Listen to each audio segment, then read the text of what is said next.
ball player you were. I can still see you playing that fullback, knocking those players out of the way. And I believe I could have run behind you. Martin, I can remember when we came to the center and you were playing fullback up there. And I saw you in the weight room and watched you work out in the weight room. And you were strong enough to pick up the whole weight room. I wanted to recruit you, and I learned that coach didn't have to biggest mistake we ever made. The Martin Houston Show with national championship winning fullback Martin Houston, giving you 1 hour of intense, hard-hitting analysis from an insider's perspective. It's time for the Martin Houston Show on your home for Alabama sports, Tide 100.9, and streaming on the Tide 100.9 app.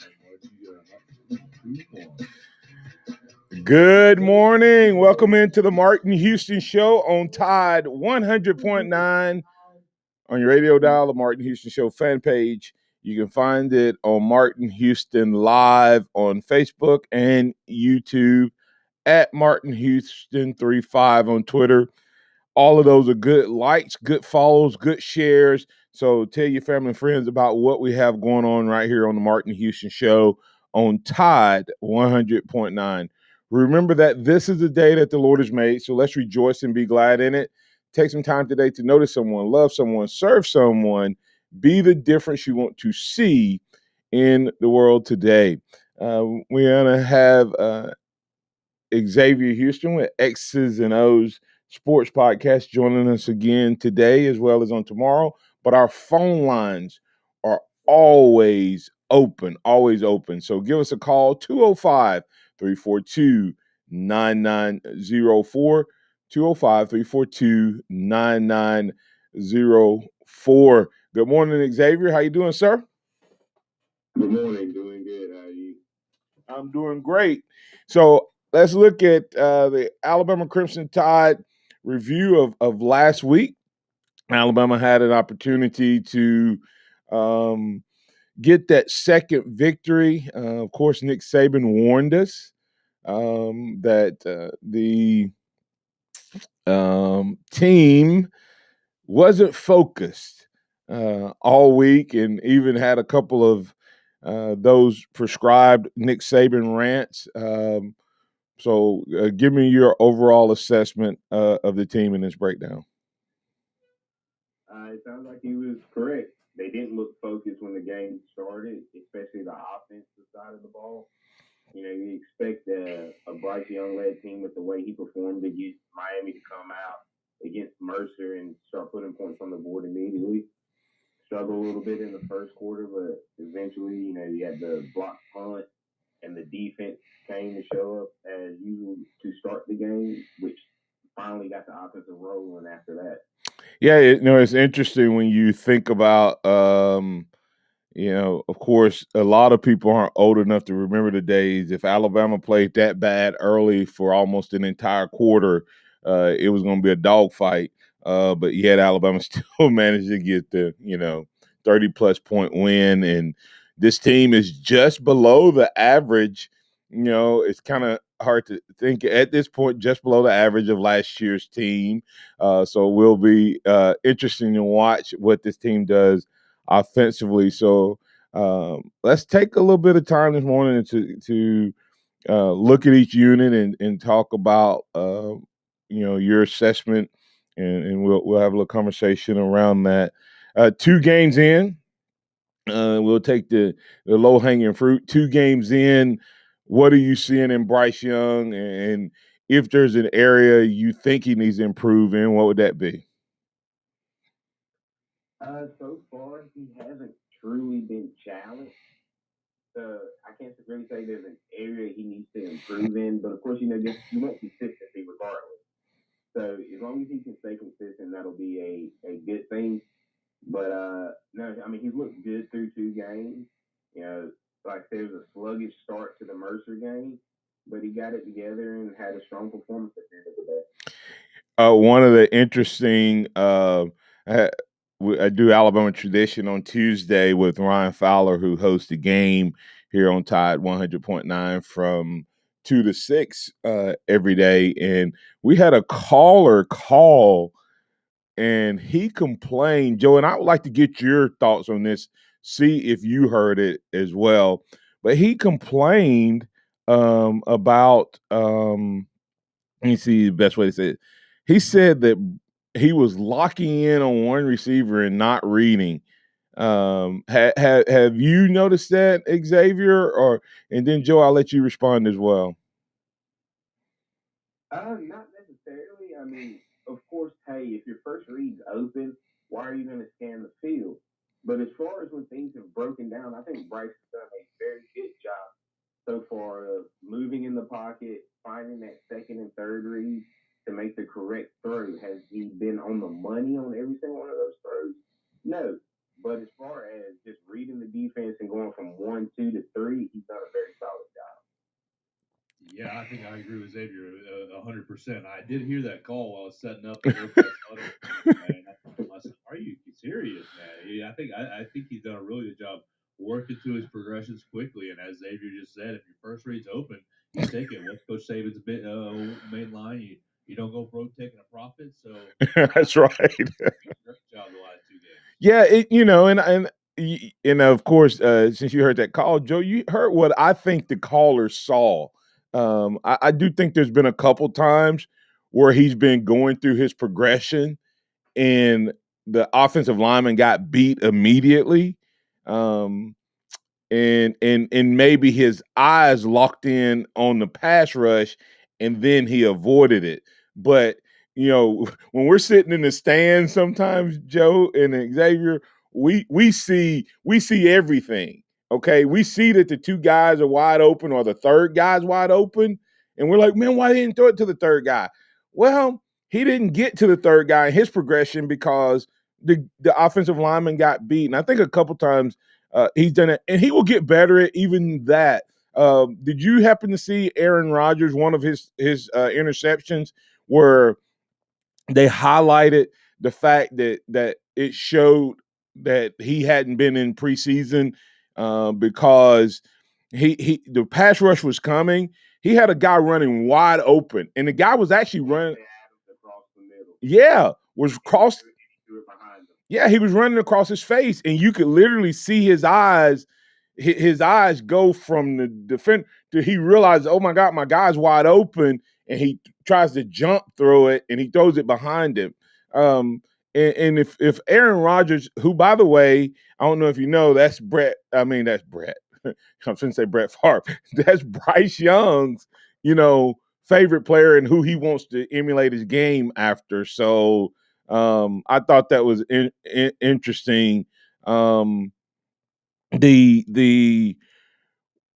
beauty of that is that even when he did take his eyes down, he extended the play and got his eyes back up to wherever the receiver were. There have been a couple times where he's left the ball a little high, and I think that is going to come with time. Some of that, I know immediately some people think that's height related. I don't always know if a guy cut his route off early. If one of them misread it, he thought the guy was going to go a little deeper. So you don't always know on overthrows which guy it is. But I'll definitely take what he has. And the next group I want to talk about, and I have not seen this stat, but Curtis Lewis, who's one of our regular contributors here, Simeon, Xavier on the Martin Houston show said PFF, which is a great source of information, graded out our offensive line in the 60s, and Evan Neal graded at 59. Pro Football Focus is who it is. What's your assessment of the O-line so far? They've been all right. And I think these grades might reflect more on who our opponent was than their actual performance. So, you expect an Alabama offensive line to dominate a Mercer. Just off the bat, every play dominate, especially a guy like an Evan Neal, who's a projected top 5 pick next year. So that's low. Yeah. Chris Owens got beat off the edge early, which so far he's really been my only question as far as the offensive line goes. And I don't think Chris is a bad player, but I think Chris is a center or a guard. And him playing out there on the edge in space is not his strong suit. So I think that'll be the most interesting thing about the game Saturday. But 60s and a 59 for Evan Neal. Well, what I mean, they have certain things they look for, and maybe he's not executing. Saban talked about that O line. The defensive line moving and guys missing guys and not picking up their movement, and maybe even though we were able to keep them off in certain points. If you go back and watch it, I would tell you, these guys watch it close, so. I like what they put out a lot of times. So that would be very interesting to see if maybe they're grading. You don't know if they're grading.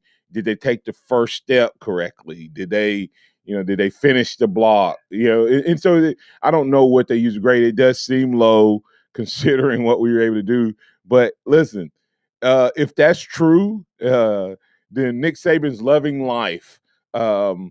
I told somebody if Nick Saban is playing Mercer and he's getting this type, that's what he would do. He would Nick Saban absolutely would love life if he has film showing these guys being undisciplined and not being committed to their work, their job, their role, their responsibility. So if that is true, that actually helps Alabama, because now Nick Saban is not just talking hypothetically about you need to improve in this area. Interesting grades there. Go ahead, Joe. You bring up the PFF grades. How do you contrast the PFF grades for Evan Neal and the Alabama coaches naming Evan Neal one of the 6 players of the week? That's what I said. I think it could be what they're looking at and what they look at and what Nick Saban looks at. And the other thing, Joe, I would say is that, remember, Nick Saban looks at it from what he wants to accomplish. And if it's a RPO play and Evan Neal is supposed to be doing a certain thing on a run block and what's his name picks it off and you see a pass play and Evan Neal is thinking it's going to be a run around the left end, you see what I'm saying? Yeah, certainly. I think they serve as a disadvantage because they don't actually know the scheme. They don't know what the play was. So that's why I said you have to take it with a grain of salt. But my point is, if we grade it out at that bad, Nick Saban would be loving life. I don't think there's in any way that it was that bad. But go ahead. Coaches actually gave him the highest grade from the offensive line. According to what they put out to the press, he graded perfect on all assignments, holding 4 knockdown blocks on the game. Sounds like a sack or pressure. So it sounds like he did pretty good. Huh? Are you saying that Evan Neal had a good game? I'm just reading right from what the coaches said. They know better than all of us. Right. They know what they call it. They know what the assignment is. They know what the expectation is. It looks like they were pretty pleased with it, naming him Player of the Week and saying no missed assignments, highest grade. And happy with him. And that's the beauty of all of these different things out here and sources of information. Remember when I said earlier, Joe, that what we think is an overthrow by the quarterback might be a missed route by the wide receiver. And so we sit back and go, oh my God, did you see that guy running wide open when he made that break on the post route against Mercer, and Bryce Young threw the ball 10 yards over his head? Well, we saw him run a post route, but he may have had an all go or a street route where he was supposed to stay up the seam. You know what I mean? And so, or vice versa. We don't know sometimes. So we assess, and that may be exactly how you end up with that much of a disparity. Good point there. Any closing thoughts, Xavier, on that before we get out of here? No, I mean it's the truth of the situation.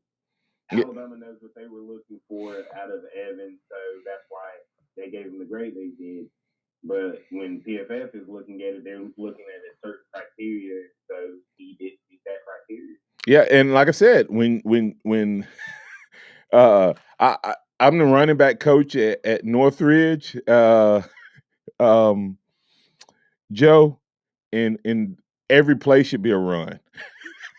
So they've got to the point where they just laugh at me now because I go, the running back was open. They're going to be, yeah, Martin. The read was to the wide receiver. I'm like, I don't see that. I just see the running back. You know, and I do ultimately, but you understand what I'm saying. And if you don't have, and I know the play call, and I still think they should have ran it, and we might pick up 15 yards on the pass. So definitely a different thing. So good point there, Joe. And I will take what they gave him from Alabama over PFF. But I also think that there may be some things that we can learn and grow from Mercer. We'll continue that conversation. What is it do you want to see from the Alabama Crimson Tide? We're going to have a little recruiting news coming up in the third quarter to kick off the second half. Love to hear from you in terms of recruiting. So give us a call, 205-342-9904. You can get in with Hank South. In the meantime, we have X's and O's, a sports podcast host, Xavier Houston. He'll be with us today and tomorrow. So we're looking forward to just hanging out with him each and every Thursday and Friday. Thanks for being a part of the Martin Houston Show right here on your home for Alabama Sports, Tide 100.9. Tide 100.9 traffic. From the Townsend Nissan Traffic Center, we got a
Spacious interior and impeccable design in ways only BMW can. Visit BMWofTuscaloosa.com or stop by to get to know your hometown BMW team. Tide 100.9 Tuscaloosa weather. The sky will stay mostly cloudy today and tonight. A few passing rain showers are likely. The high today 79, tonight's low 69. Tomorrow and Saturday, mostly cloudy with scattered to numerous showers and storms both days. Highs between 80 and 83. I'm James Spann on the ABC 3340 Weather Center on Tide 100.9.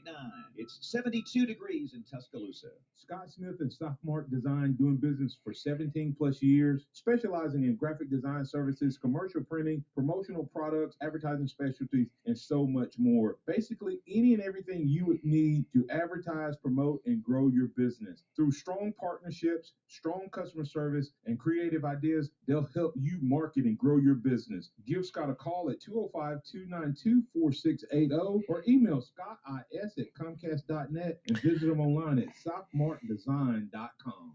Interact with the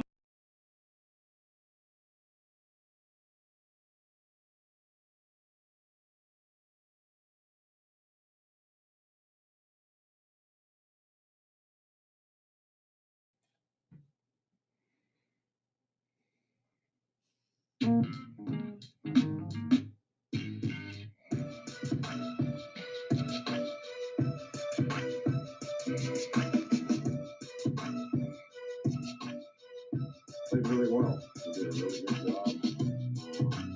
I think he was one of the players of the week, I think. But he did a really good job. And, he's a good football player. And I think the more experience he gets, the more reps that he takes, the better he gets. Chris was a really, really good player for us and, a really tough loss for us. But I think, Drew certainly took advantage of the opportunity that he had and did a really good job. That's Coach Nick Saban talking about Drew Sanders and the play that he gave. And I think Chris Allen, of course, was much, much more mature player than Drew Sanders. And, Alabama will indeed miss him without a doubt. But I think we get something maybe a little different in Drew Sanders than what we had in Chris Allen. I'd like to get you guys' thoughts on just Drew Sanders as a player and potential upside for him as the starting outside linebacker / defensive end for Alabama and what we get in him as a player. Xavier. Oh, yeah. I mean, his length is what's going to make him special. Like, as you saw when he jumped up, hit the ball that led to Tulane McKinstry's interception. His ability to, and he's a solid run stopper. But now you have another Will Anderson field guy on the other side. You're talking about both of our guys are 6'4", 6'5", 235 to 240 pounds that are strong and capable of getting to the passer. So I think his upside is really high. Now, is he quite yet where Chris Allen was? Probably not. But his potential, I think, is higher than what Chris had. Joe, what's your thoughts on Drew Sanders as a player? Is all over it. I think Drew Sanders is a good player, and I think he's got a lot of potential to grow and be really dynamic for the Tide. I think that he just like Coach Saban said, the more reps he gets, the better he's going to get. Yeah, both of you guys can come in on this. Think about Drew Sanders if he just has if our defense can continue to improve and we continue to win like we've been doing. And he goes on a trajectory the same way Will Anderson did. You remember Will Anderson last year? What was it? 0 sacks in the first 6 games or something, 5 games or whatever it was, and then he had 7 down the stretch. 0 in his first 7, and he had 7 in his last 6. Yeah, and so just think about this defense if Drew Sanders takes that same trajectory. And I think that's what you're going to see. Not that we're better right now, but I think we immediately got more athletic and diverse and able to do more things with Drew Sanders in there as that outside linebacker. Thoughts, guys? Oh, no, definitely. If you can have that type of progression from Drew, having him and Will coming off the edge is a scary sight to see for many teams. And then I also like, you hate it for Chris being a senior, but Chris Braswell getting more reps now because he's another one of these. He's a more dynamic version of Chris Allen. They're about the same build, but I think his playmaking ability is a little bit more of a step ahead as well. Any thought? Go ahead. Really to see what that 2020 class with Will Anderson, Chris Braswell, Andrew Sanders, if all three of them kind of turn out to be dynamic, just an impressive class. Yeah, just a quick yes or no on this, or you can elaborate. I don't care. Is this Nick Saban's most talented right now? Starting to projecting, we're always projecting, but would you project as these two may be his most talented two, dynamic two, impactful two, potentially, especially with the way today's game is played? He's never had two of these guys be healthy at the same time that have this type of athleticism and potential. You know, we thought that's what we were going to get out of Terrell Lewis, but Terrell was hurt most of his time at Alabama. You know, this was who Chris Allen was supposed to be before he tore his ACL. So if both of these guys can stay healthy, and then like you said, with Braswell being an extra guy coming off the edge, yeah, this group can be special. I think this could be Alabama's best linebacking core as a group if you include Henry and Christian in the middle. They've been recruiting at such a high level that I think you're probably right. You think back to Tim Williams was by himself, and Xavier just mentioned Terrell Lewis was kind of by himself. But now we've got guys coming off both edges that are super athletic and have a high ceiling. Yeah, and Curtis Lewis pointed out, and this is what I was saying, is if we can have the side of it, and I think if you take and look at the comparison, Curtis Lewis said Drew needs to get stronger and bigger to hold the edge. His upside is his pass coverage, and that's I agree with that. I would say that Will Anderson was probably stronger and better against the run starting off last year, and got better as a pass rusher. And of course they said they gave out a report that his velocity, the way their measurement for strength and improvement, Will Anderson went up 38% from last year. Let that soak in for a second. He ended the season with 7 sacks in 6 games, playing as well as anybody in his position. And in the offseason, he just proceeded to go up 38%. Okay. Over whatever their measurements are, he improved that much, which is unbelievable. And I think if Drew has that type of, like I said, if he has that type of projection, you know that you have these guys this year getting better together, and then next year they're both back for sure, at least together for one more year. And so things look good. And as you threw in there, Xavier, with Toa and Harris, I don't know that Alabama's had a more talented group of linebackers in that first 4 rotation. Yeah, I made a video for my TikTok that just talking about the potential that the starting 4, which included Chris Allen, had.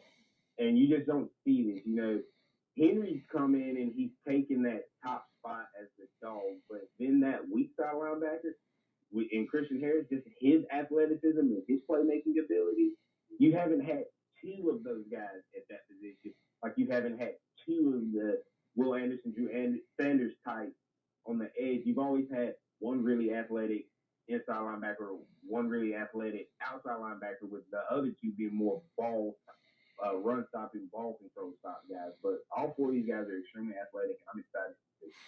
All 4 athletic, all 4 play the run good to really good. Drew needs to get stronger and bigger, but he doesn't play bad, and he's definitely not weak or a weakness. So it's going to be interesting to watch those guys and project them forward. Definitely. And I remember as soon as we started talking about this year's team, Joe jumped on the linebackers as the position that would be, one of the top positions in the group. And that's definitely the case. We're going to go to break here, go to halftime, come back out from halftime with Hank South 247 Sports at Hank South 247 Sports up next, right here on the Martin Houston Show. And we're able to do this each and every day because of our great sponsors. And don't forget to go check out Overflow Express Wash. OverflowExpressWash.com is where you can find them. Great packages, membership packages, unlimited wash starting at $23.99 and going up from there. If you want to be a member, or if you just need a basic wash, you can get that for around $7. Stop by their location in Tuscaloosa and or Northport. That's Overflow Express Wash, OverflowExpressWash.com.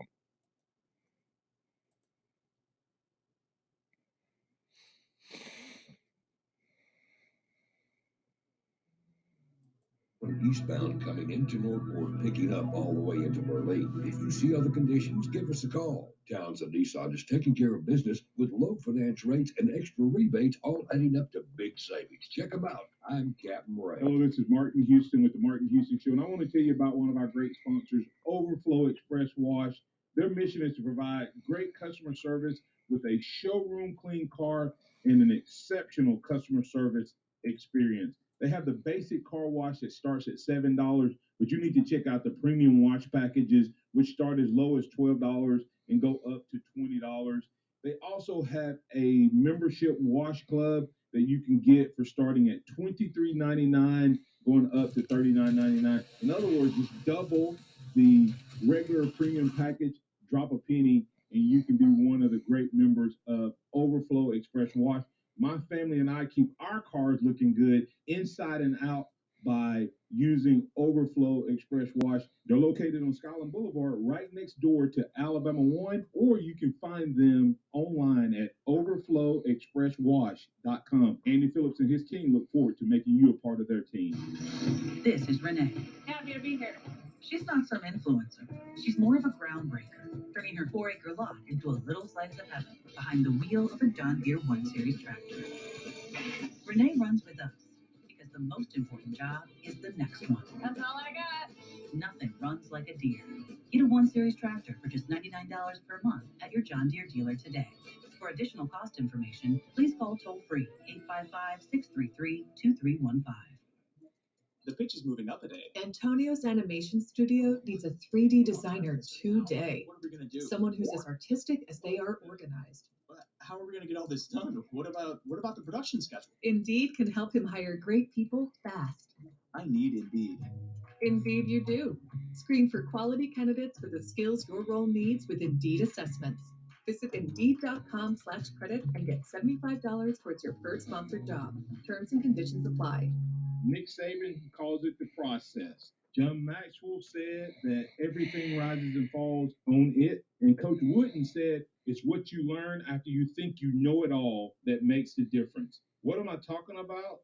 Leadership and personal development. Is your organization, your school, your church, your family, are they receiving the proper level of leadership development and personal development? If not, the Empowerment Center for Leadership and Mentoring can help you with that. We have our pep talks, which is a 1 to 1.5 hour lunch and learn, which we can customize to meet your needs, or we have some topics that we present that we know can help your organization. And if you're looking for one-on-one mentoring and coaching, we can also assist you with that. Visit peptalks35.com. That's peptalks35.com, or send an email to martin@martinhouston.org. That's the Empowerment Center for Leadership and Mentoring.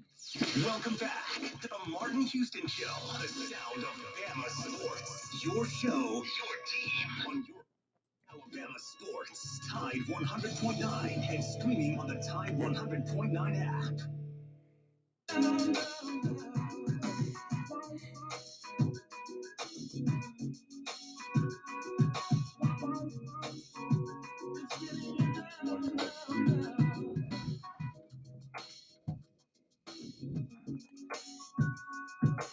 Welcome back into the Martin Houston Show on Tide 100.9 on your radio dial. So glad to have you with us as we get rolling this morning. We have Hank South 247 Sports joining us for our weekly catch-up. We also have X's and O's sports podcast host Xavier Houston on with us. Good morning, Hank. How you doing, sir?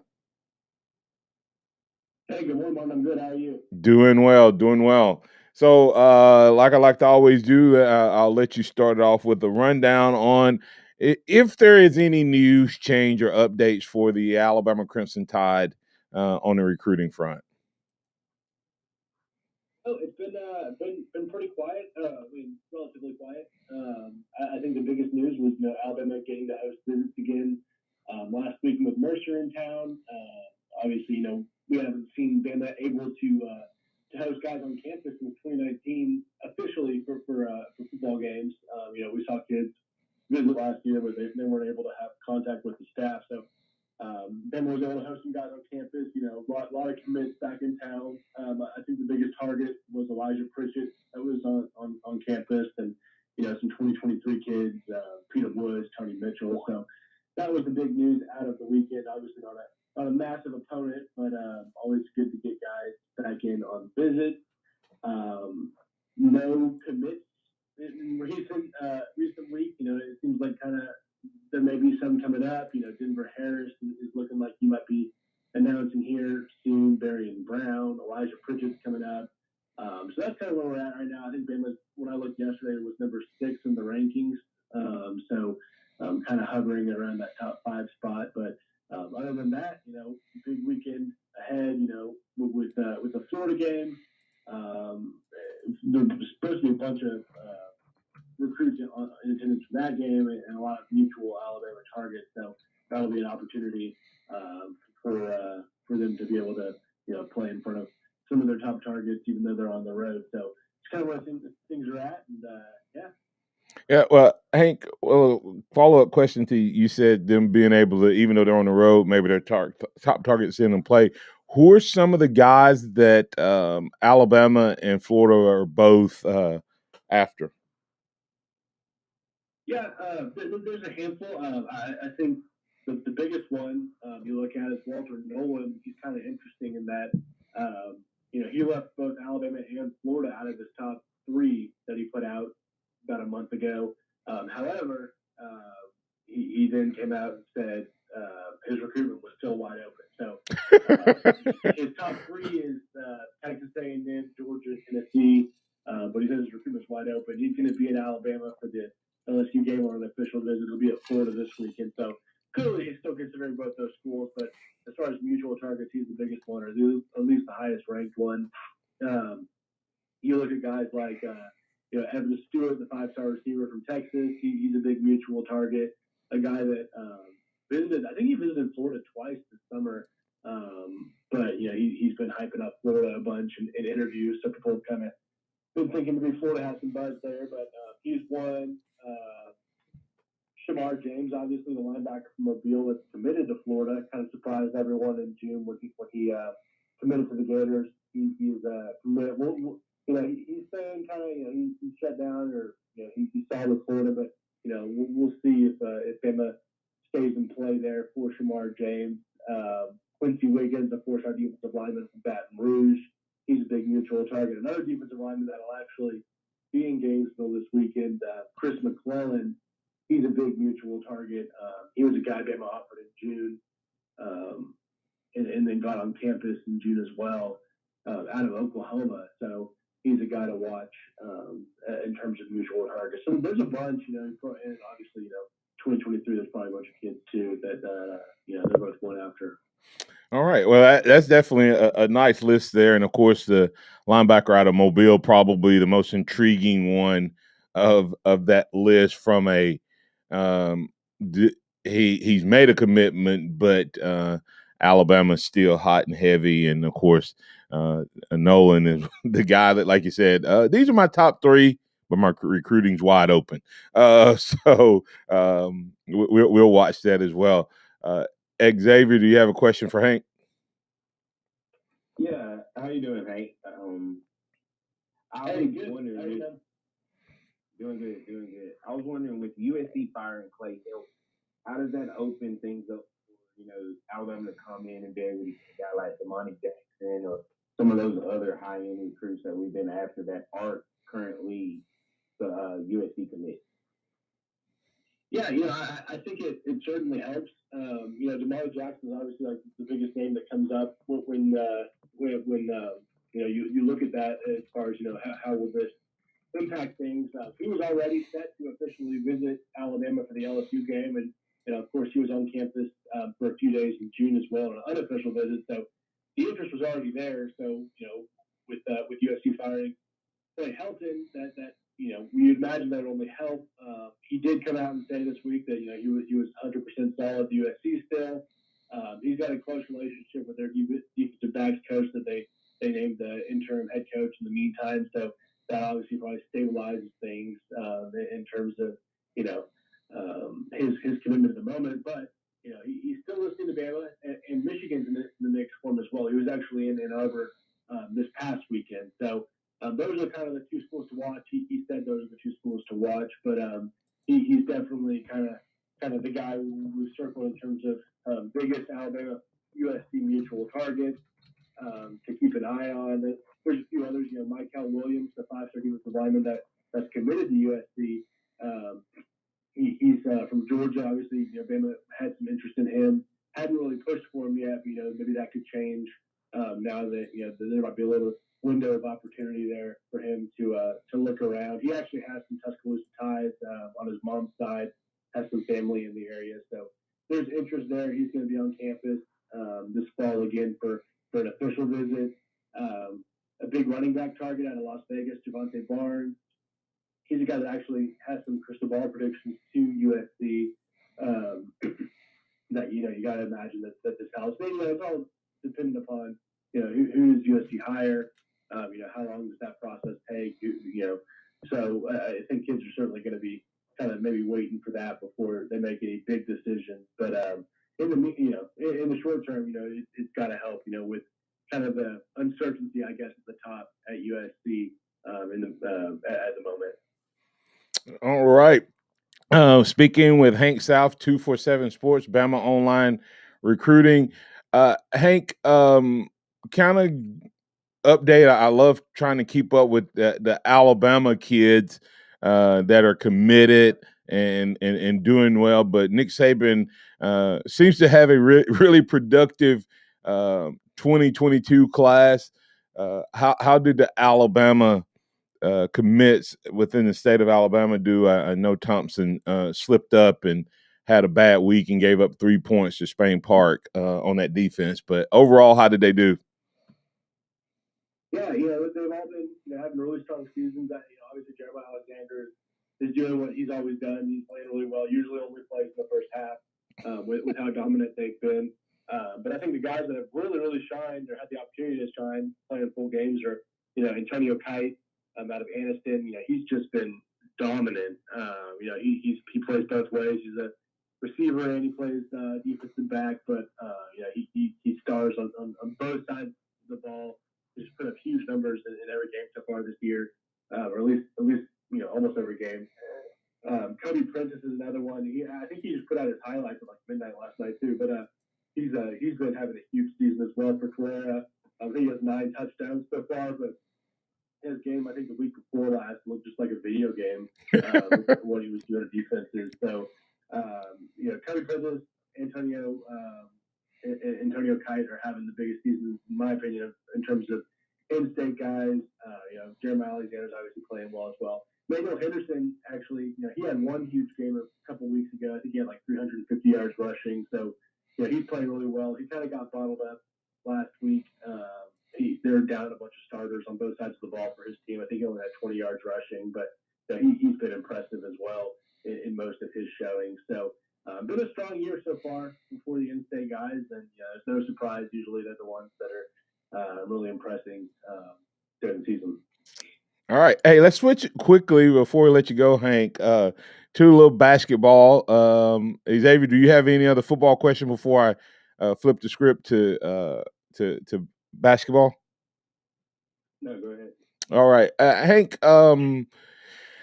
It's so weird. I mean, having been doing sports talk and from the Grant to Avery to now, the recruiting is so much more interesting for Alabama basketball. I see where you have an article up about Brandon Miller, a 5-star strong forward. Kind of tell us the update of where Alabama is. It seems to be a little quieter this year than the last couple of years, but how are things looking for Alabama on the hardwood? Yeah, it seems like they're kind of, they have these huge waves of momentum, and then it goes, kind of quiet. We saw them this huge spring, the transfer circuit, adding guys late. Then it went kind of quiet. Obviously, them are still working hard and recruiting, but in terms of commitments, you really haven't seen any in months. So I think that's about to change. Brandon Miller, 5-star forward from Tennessee. He's actually an Alabama legacy. His dad played tight end at Alabama in the '90s. Daryl Miller. I'm not sure how long he was on the team, but he played back in the '90s. So has some ties to the program. Obviously, Bama's got dad's vote if Brandon Miller chooses that, and he's actually going to announce a decision on September 27th. So it's coming up. Not I guess less than 2 weeks away at this point. But his finalists, and this is kind of a new thing we're seeing with kids now. His finalists are Alabama, Tennessee State, the G League, or the NBA or NBL, the Australia Professional League. So kids are, either going the pro route or picking a school. So that's kind of where we're at with that. I think that has a really good chance for him. Nate Oates and Brian Hodgson were at his house on Sunday to visit. He's going to be on campus for the Southern Miss game on September 25th. So, Bama's going to get one more crack at him in person. I think they have a really good shot for him. Then another a guy we're tracking kind of with a decision, seemingly coming soon. Nothing set, but something we're watching is Nick Smith, the 5-star combo guard from Little Rock, Arkansas. Bama had him on campus in June for an official visit. I think he was Bama's first official visitor to welcome back, or at least one of them, back in June. He looks like he's getting close to making a decision between Alabama, Arkansas. Those are kind of the two schools we're watching there for Nick Smith. So it looks like it's kind of bubbling up. It's kind of quiet right now, but it looks like it could kind of explode here. And it's kind of similar timing to last year too. Where we saw that late September, with Jashaun Holt committed, and a week later, J.D. Davison committed, and we saw Bama's class kind of take off from there. So maybe that'll follow a similar trajectory, but some huge names in play for Alabama at the moment. Yeah, that's so crazy to think about. Well, Hank, we appreciate you giving us an update, of course, on basketball and keeping us in the loop on what's happening on the football front. Hopefully, we'll be getting some news on both sides in the coming days. But tell our listeners if news breaks between now and next Thursday, where they can stay in touch with you and where they can have the best follow in recruiting. Yeah, BamaOnline.com. We're always around the message boards. It's obviously a great time to sign up with everything happening. You get a month free if you sign up today, so always a good time to join, try it out. Then my Twitter handle, where I post most of my articles and retweet and things like that, at HankSouth247. All right, at HankSouth247, best follow in recruiting at HankSouth247 Sports, and get that first month free on Bama Online. Thanks, Hank. We'll catch up with you next week. Thanks, guys. All right. Coming back on the other side, we'll put the finishing touches on the Alabama One Insurance 2-minute warning with X's and O's sports podcast host Xavier Houston. We'll check him on what he thinks an area or areas Alabama needs to improve in on this Saturday if they're going to get the win. Talking football, sports, and more right here on the Martin Houston Show. Tide 100.9 traffic. From the Townsend Nissan Traffic Center, no active wrecks. Traffic is moving pretty well on this Thursday morning. Traffic on McFarland eastbound coming into Northport, picking up all the way into Burley. If you see other conditions, give us a call. Townsend Nissan is taking care of business with low finance rates and extra rebates, all adding up to big savings. Check them out. I'm Captain Ray. Here's what's trending on the Tuscaloosa thread. Good Thursday morning, 31-year-old Tyler Battles of McCullough has been found guilty of the brutal July 2019 murder of Willow Watkins. She was beaten and strangled to death when she was just 20 years old. Her body was hidden at the bottom of a well in a rural area of Tuscaloosa County. Battles and his wife Monica Battles, as well as Joseph Nevels and Devin Paul, all were arrested in connection to the killing. All four are charged with murdering three men with abuse of a corpse. Monica Battles and Nevels are still awaiting trial.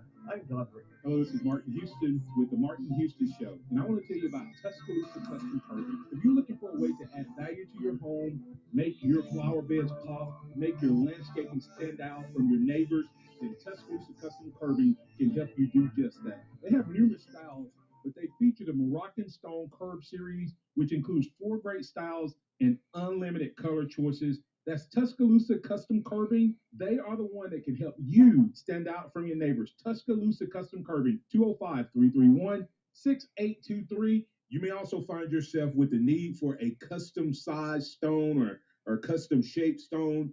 Then Tuscaloosa Custom Curbing can help with that as well.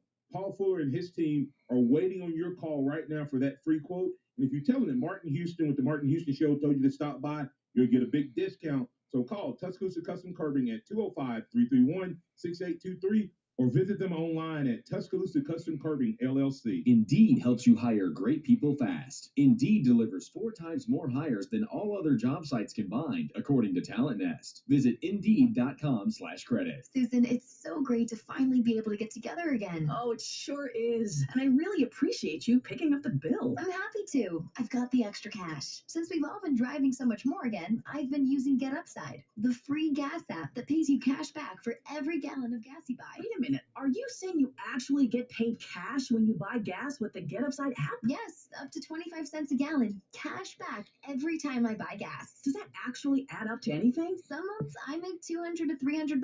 Wow, that's serious extra cash. I'm downloading the free Get Upside app now. Download the free Get Upside app now in the App Store or Google Play to save up to 25 cents a gallon when you buy gas. Use promo code WIN for a 25 cents a gallon bonus on your first tank.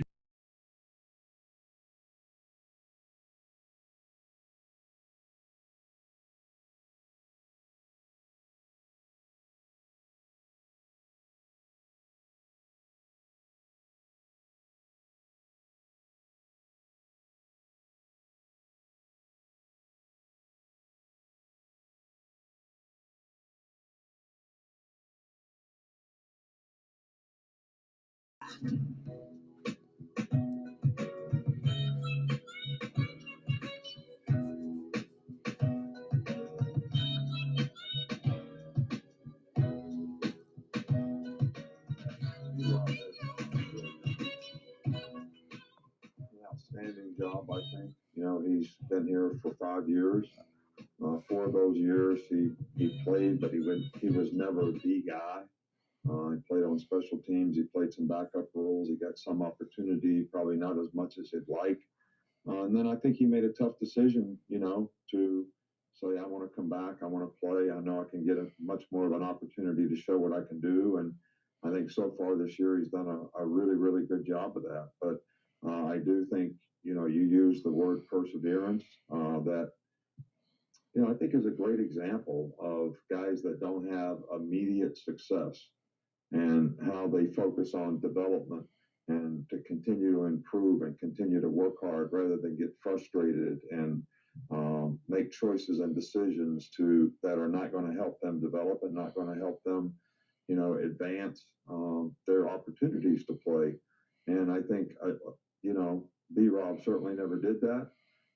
There are players that do that, and it takes a while for them to mature so that they can do it. But B-Rob's always showed tremendous maturity, in his disposition on the team, how he could contribute to the team, and how he's improved as a player.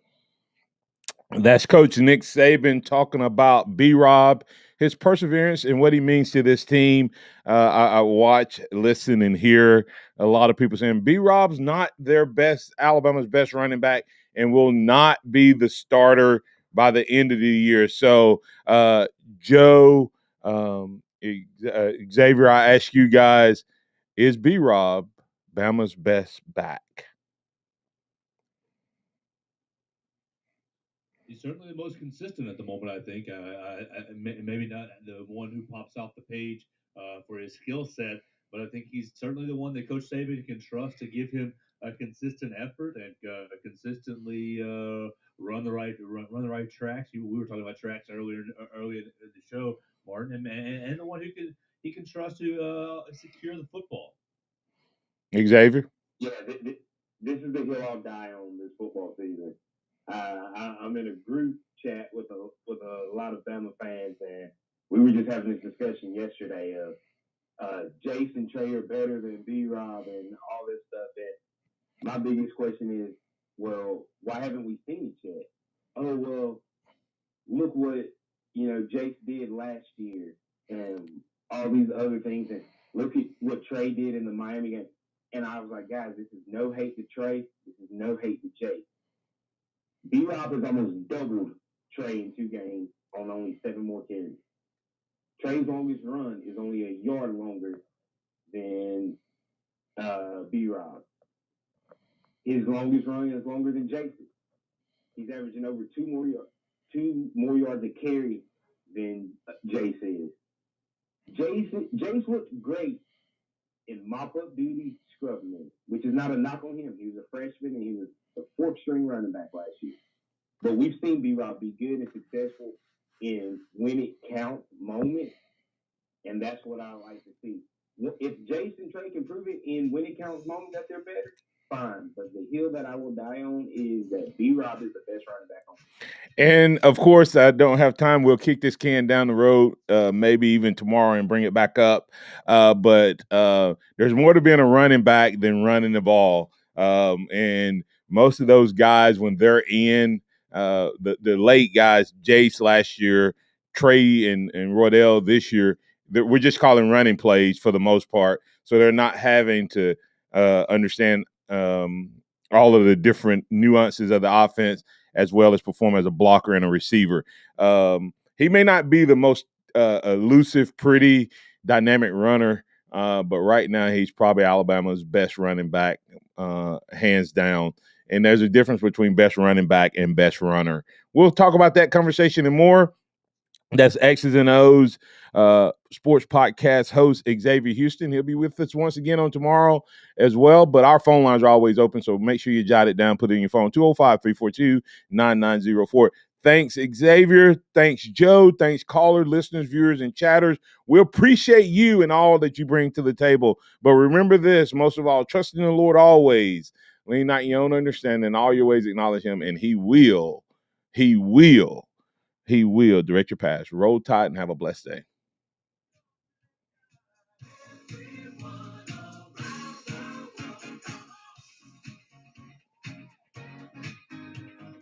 Thank you for listening to the Martin Houston Show on your home for Alabama sports. Tide 100.9 and streaming on the Have a good one, Joe. Take care, man. Bye. Tide 100. Hey, X. Xavier. Xavier. Xavier. Xavier.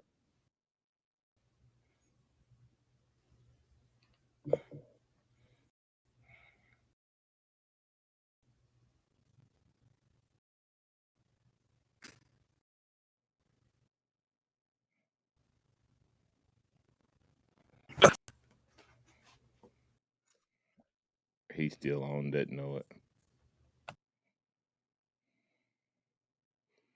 You know you called him during the show. I didn't know he was on the show. Yeah, he was on the show. He said, Mama calling me. I said, I thought he was only on Fridays.